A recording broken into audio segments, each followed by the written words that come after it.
Сонымен қатар ішіңізді жүргізуге де әсер береді. Егер ішекті зиянды заттардан тазалағыңыз келсе, қауын жеңіз. Бауыр және қуық жолдарына өте пайдалы.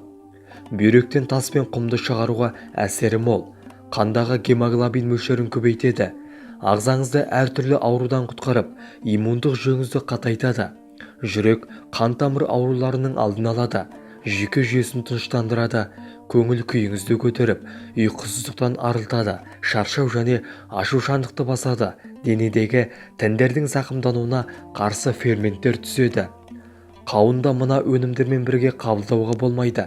Сүт өнімдерімен, алкогольді ішімдіктермен бірге қолданғанда ас қорыту жүйесінің бұзылуын тудырады. Бала емізіп жүрген аналарға тұтынуға мүлде болмайды. Ол баланың ас қорыту жүйесіне кері әсер беруі мүмкін. Қант диабетімен ауыратындар үшін тұтынуға болмайды, өйткені